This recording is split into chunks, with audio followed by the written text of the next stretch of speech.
welcome to this week's video. For this week, I am going to be doing my wrap-up for the month of December. And I would say that it was a pretty good reading month. So yeah, let's just get into it. We will start with, let's start from like not so great to the best. We will start with the not so great Ride Wild by Laura Hay. And this book did not work for me because it suffers from new adultitis, I call it, where it's like the heroine is, she's, what's her name? Cora. She is the, I guess, babysitter slash ward of this guy Sam Slider, who is part of a motorcycle gang. And she, I guess like in another book, she had been kidnapped, and now she's sort of living with Sam. And she's supposedly a woman, and this is an age gap, I guess, romance. And I think she's around 1920, which, like, on the cover, yeah, that looks like. But she talks and thinks like a 12-year-old girl. And I think that is what turns me off a lot of new adult books. They don't work for me, because the young women in them, who are supposedly like 18, 19, 20, 21, 22, they don't sound like, in my opinion, 18, 19, 20-year-olds. They sound like they're 13. And they think like teenagers, which I guess I could understand, if I'm being generous, that they're just like getting out of that sort of teenage phase. But I don't know, it just does not work for me. I would be like more like inclined to enjoy this, I think, if she was older. And it could still be like an age gap thing, where like he's like in his 40s or something and she's like 22, 23. But no, she just read way too young for me. And like, if maybe like in the beginning it was just her having a crush on him, but no, like this 18, 19-year-old, he is definitely into her and having like these thoughts about her and all this stuff. And again, I'd be fine with it if she seemed to have the maturity to engage in sort of a relationship with an older man. But no, she didn't. She just, like, it just didn't work for me, sadly. Let's put that there for now. Another not great, sadly, was Toni Morrison's A Mercy. And again, I love her like writing style, but in this one, it's Florence, who was a slave girl who was given to this man by her mother, and I believe to save her. The mother gave her away to save her. And Florence has always sort of grown up like feeling abandoned by her mother and all this. And sort of in the beginning, we have Florence's voice, and her voice is very young, uneducated, a young black girl in the sort of that black sort of, I don't remember what the word is for it, but I know there's a word for it, in that sort of vernacular vocabulary of that sort of era. And it was so hard to follow and to figure out what was going on. Because in the beginning, she talks about finding you. There's someone that she's trying to find. You. And initially, I thought she's gonna go find her mother. Because she's talking about hugging you and like how like, you know, being hugged by you and this you, this mysterious you. And then like later on, we discover that she meets a guy, blacksmith. I think he's a blacksmith. And then I think it turns out that you is actually this blacksmith guy that she's in love with. So that sort of like took a turn, and that she was looking for him, I think because she was either looking for him or she was looking for a doctor for her master was like sick. And then we had like these detours with the master, Jacob Bark, that sort of like went on for a while. And it was just hard to follow what was going on because of her patterns of speech. And it's like, I understand that you want to be like authentic and use like the uneducated speech that this girl has. But it, in my opinion, made the story suffer because I couldn't figure out what the hell was going on. So sadly, I had to DNF a Mercy.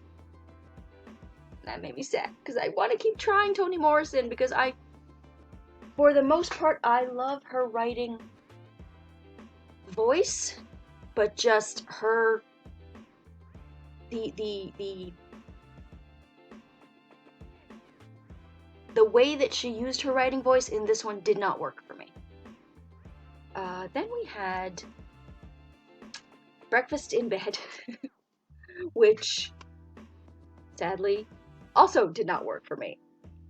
I swear, I think this was a good month. Really, I do. But we had 3 DNFs, unfortunately. Sandra Bound's Breakfast in Bed. And this was the one where Sloane, runs a bed and breakfast, and she is going to be hosting her best friend's fiance or her sister's fiance? Her best friend's fiance. And I was a little like, is this going to be a sort of like that he cheats on her kind of thing? But like as I was starting it, I was kind of like, oh, like it's clear that they're the best friend and the hero, get to that in a second, Carter, theirs is not really like a love match. They sort of just kind of fell together, and it's more one of like obligation, and that Carter feels like he should marry her and take care of her because she was married, I think, to his best friend who died. And the best friend sort of came to depend on him, and sort of feelings sort of got confused, and now they're sort of engaged. But they're not necessarily really truly in love with each other. Which, okay, fine. I was like, okay, I'll go along with it. But Carter, way too early, in my opinion, crosses so many lines. Like, he's flirting with Sloane. He calls her, like, sexy, and he's, like, insinuating himself, like, into, you know, wanting to always, like, be around her and help her, like, in, like, the business and stuff, and, like, her running the bed and breakfast. And she's like, you know, like, no, this is not, like, appropriate. I don't, you know, want you to help me because you're a guest. You're a paying guest, and I'm not going to ask other paying guests to come and, like, help me serve food and blah, blah, blah. And he gets, like, all offended, like, oh, I'm just a guest. I'm just a guest. Like, is that all how you see me? And she's trying to set boundaries, and he's like completely like blowing them, trying to like blow past them. And he's a writer, and he's trying to like work on his novel, but he's having trouble with like um one like the love scenes and stuff. So he's like trying to imagine uh what it would be like to make love to her, to Sloane, and like using that to like help write his love scenes. um there's this one scene where he's trying to write a scene where the protagonist in his novel is trying to get information out of a woman, and so he's trying to like manhandle the woman, and he says to Sloane that he needs her to help him with the scene physically, so he has to manhandle her to see how far he could push her, how far the protagonist can push the female in his novel, to get to the truth without necessarily hurting her. So he has to physically act out the scenes with Sloane. No, inappropriate. No, you don't need to do that. You're a writer, you have an imagination. No. And just, it's like, yeah, I'm engaged. That doesn't matter because I don't love her anyway. Well, no. You're still engaged. It would have been different if it was the two of them sort of fighting their feelings for each other and growing closer, and then like coming to the realization that this engagement was a mistake, and I need to come to accept the fact that I don't love this woman and end the relationship because I need to be with you. No, that's not what happens. It's right away he's like flirting with her and like wanting to like get her into bed, and like, and just no.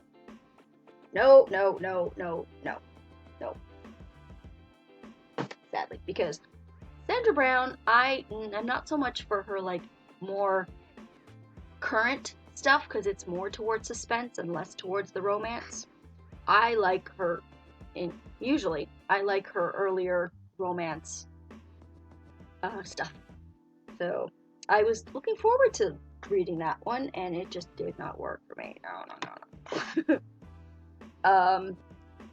Then I read The Feminist Papers, which is a series of essays on feminism throughout history.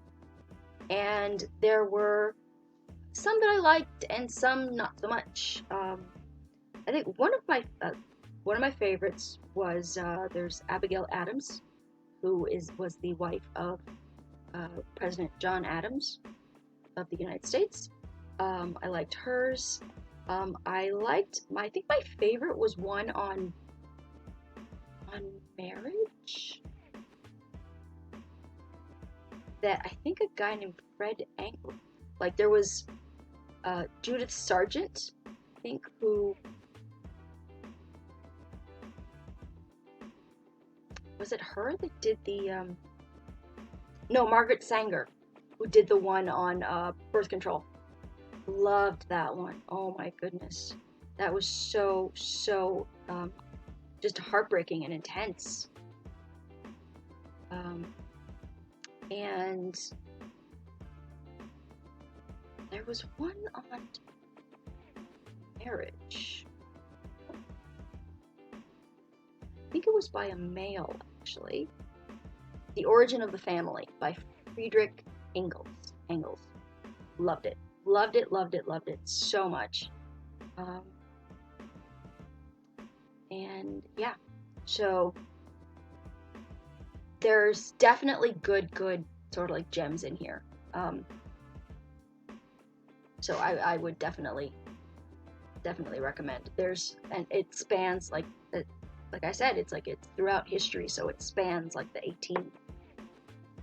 1700s to like the 60s, 70s, I believe.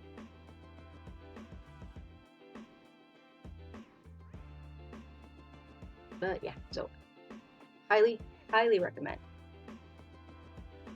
So that was a good. The next ones are like the good ones, in my opinion.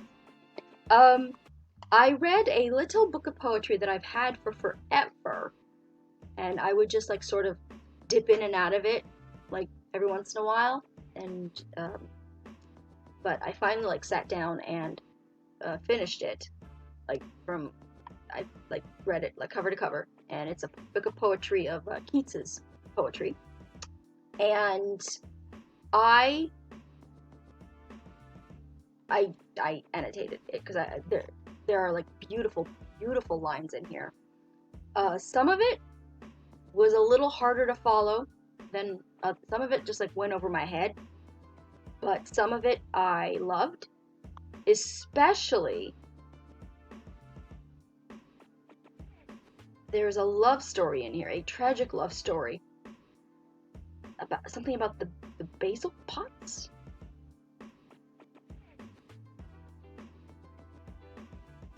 Isabella or the Pot of Basil. And it's a love story about this girl who her brothers kill her beloved, and that was my favorite. That was my favorite one in here. But there are others that have like just beautiful lines. Whenever he writes about nature, it's just gorgeous. So yeah, highly recommend. Just to sort of put you in like a calm, kind of like good mood. When you sort of just need to take a moment and just get your mind sort of just peaceful, I would recommend picking this up. Or I would recommend picking these two up. We have Anne of Avonlea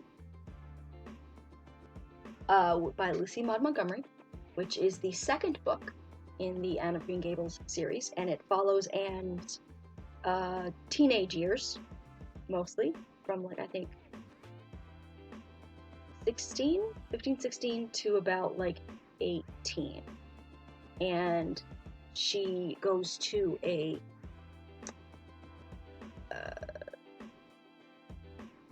is this when she goes to the school, or is that the she goes to this Queen's sort of school, kind of like, I guess it's their high school, I guess. And she gets a sort of job teaching in the town, and it's sort of her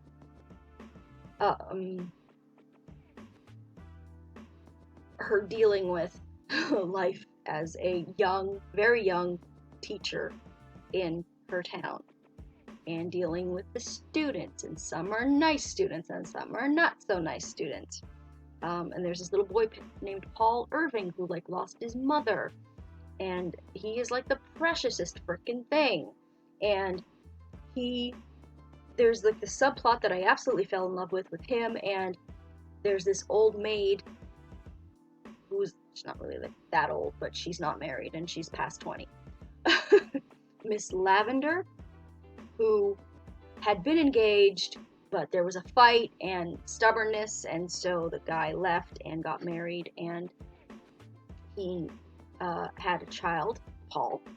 So it's with Paul's father, Stephen, and then throughout like the whole thing, I'm like, I need Stephen to come back, because Miss Lavender and Paul developed this sweetest bond, and just it was just so lovely. And I was hoping that like Stephen would come back and they'd get back together and like be this little family with Paul, and then they did, and it was wonderful, and I was so happy.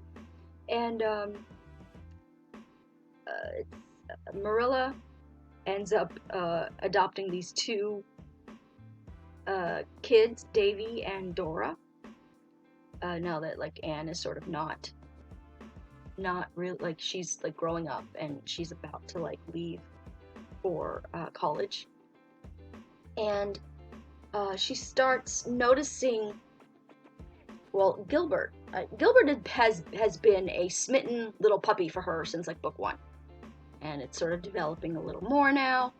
And in this book is when sort of Anne kind of is taken aback by the fact that he is sort of, she's looking at him differently. And she doesn't quite know how to deal with that. So she's trying to ignore it and keep him in the friend zone. But her heart is not kind of letting him. And he is kind of not letting him. But yeah, he doesn't push her. He doesn't, because he's sort of dancing around Anne right now, because he knows her at this point. So he knows that, like, at this point is not the point to push for more, but he definitely wants more. And you sort of see the beginning of that here. So I cannot recommend this book series enough. It is so good. It just puts you in this beautiful state of mind of just peacefulness and just like getting immersed in this beautiful, wonderful story. Cannot recommend enough.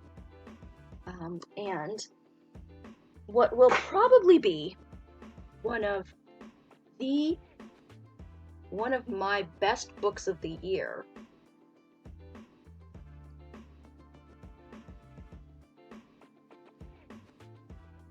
Anne of Green Gables, book 1, where we get young little Anne Shirley coming to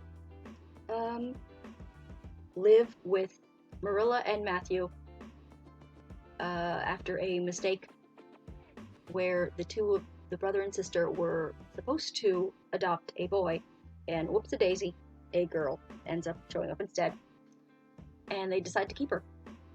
And she causes all kinds of delightful havoc in their lives. And it's just her, this little orphan girl, finally finding a home and love, and it's beautiful. It's beautiful and wonderful and just beautifully written, and just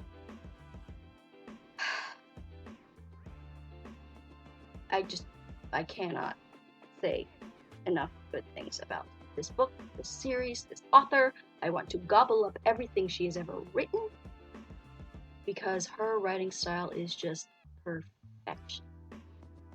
Her writing style just makes me happy. I mean, I've annotated so much in here, and so much in book 2, and just, yeah, I cannot recommend this book enough. And yes, it's about like she's 11, so it's like a middle grade, I guess, kind of book, but it, yeah. We have Anne, and like when she becomes best friends with this girl Diana, and when she first meets Gilbert, who, is sort of like the popular boy in school, who like all the girls like, and he likes to tease them and stuff, but like he's a good-natured boy, and he just likes the attention, and the way that he shows that he, likes the attention and likes, kind of like flirting back with like the girls who like him, is to tease them, and that's his sort of love language. But Anne is like very, very sensitive about her red hair, and Gilbert goes about getting Anne's attention in the absolute worst way by grabbing one of her braids and calling it a carrot. So he nicknames her Carrots, which is not the way to get Anne Shirley to like you. So she breaks a slate over his head and designates him her forever mortal enemy. and he spends the rest of the book trying to get her to be his friend again, or getting to be his friend at all. And for the majority of the book, it doesn't really work. And he works hard, because he, like, immediately when he sees her in the classroom, he's intrigued by her, and he thinks that she's so pretty, and Gilbert becomes it's insta-love for Gilbert. Becomes an immediate little smitten puppy for this Anne from, like, the moment he sees her. And then he screws it up. But it's really, really nice seeing the development of their relationship from book 1 through book 2 and into the book that I am reading now. But so those are the books that I read in December. Along with still have it. There we go. Monica McCarty's The Arrow, which is a lovely, lovely story between Gregor, a Highlander, and Kat. And Kat her village was, like, destroyed by the English as a child, and her mother was murdered, and she was dumped in a well to essentially die. And then Gregor finds her and rescues her and basically takes her in as his ward. And of course she falls in love with him, and I really loved her manner of being, because she knew that Gregor sort of had feelings for her and was fighting it, and she didn't, like, she was not one to, like, play, like, flirty games or, like, you know, like, chase after him. She was just very matter of fact about, you know, I love you, and I know that you love me, and if you're gonna fight it, there's nothing I can do about it, but I am not gonna pretend just to make you feel better, kind of thing. And it's just this really, I just loved her. I loved her matter-of-factness and how she didn't take his shit, and because he does some stupid things when he believes that she has betrayed him, which peeved me off, because she had been nothing but honest with him, pretty much, from the day that he met her. All her life, basically. She had been nothing but honest with him. And then he lets this stupid misunderstanding cause him to doubt her. And it causes him to do many stupids. And I kept going, like, every time he did something stupid, I'm like, oh my god, this dude, if he better grovel at the end of this thing, like nobody's ever groveled before. And he does, in a way. I would have liked a smidge more, but it was balanced out by the fact that she doesn't accept his apology. She makes him work for it. She makes him work to have her back. And I will say, I was okay with it at the end. I would have liked a little smidge more of groveling, but I was happy with it at the end. And I'll say, if in the book The Summer Garden by Paulina Simons, I think if you forgave Alexander for the incident, then you will, I believe, enjoy this book, The Arrow by Monica McCarty. If you were okay with, not okay with in that you condone it or stuff, but if you were able to get past it and root for Tatiana and Alexander as a couple in the Summer Garden, if you were able to do that, then you'll be okay with The Arrow by Monica McCarty. You'll love it, and I loved it. So, yeah. So I think that is the books that I read in December. And what am I currently reading? I am currently reading book 3 of Anne of the Island by Lucy Maud Montgomery.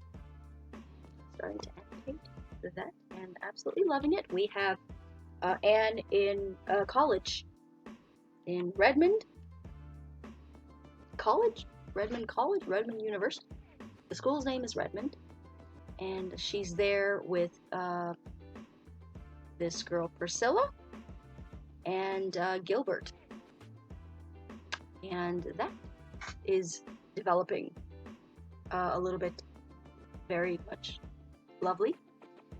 And I'm also reading Helen Biancan's Alessandro's Prize, and I am almost halfway through this one, and it is the heroine's name is Lily, and the hero's name is Alessandro, and Alessandro has always liked him some Lily, but she belonged to another, but then the another ends up a cheating assbutt, so Lily is now free, and Alessandro is now pursuing her, and she is also, like, she's in Milan with her aunt/godmother, who was a friend of Alessandro's, and Lily wants to open her own restaurant, and sort of Rory Harlequin presents, Alessandro is not an alcohol. He is like a, like successful, rich, man, but he's not the typical Harlequin presents alcohol. He's very, like, he's, from so far, he is a good man, and his relationship with Lily is very, like, nice, and, like, they get along, and it's really, really kind of delightful, and I'm enjoying it very, very much. So this is the one that I'm reading sort of at work, and I'm not reading Anne of the Island at work, which I did read the first 2 at work because it was nice to sort of have that, like, little moment on break, during breaks and stuff, to, like, sort of get immersed sort of, like, in that, like, world, and sort of, like, those books, these books are, like, great for, like, stress relief, and they just put you in a really good mood and stuff. But I decided not to take it to work because, one, it's a hardcover, and hardcovers are a little harder to cart around, and I don't want to finish them too soon. I'm a delayed gratification girl. I don't want to, like, I don't want to run out of this story too soon. So I want to make it last as long as possible. So I'm reading it sort of here at home, in the middle of, like, doing sort of other things. Yeah, so those are the 2 books that I am reading right now. And that's going to be it, I think, for this week's video. Have you read any of these books? Let me know. And yeah, so I would say it was a really great sort of way to cap off 2023. I think I will be doing a sort of my best books of the year, maybe worst books, sort of like integrated into that. But yeah, that's going to be it for this week's video. Follow me on Twitter at twitter.com/authorejamie. My Facebook page at facebook.com/authorejamie. I screwed that up somehow. Follow me on Twitter at twitter.com/authorejamie. Like my Facebook page at facebook.com/authorejamie. And I will talk to you guys next time. Bye!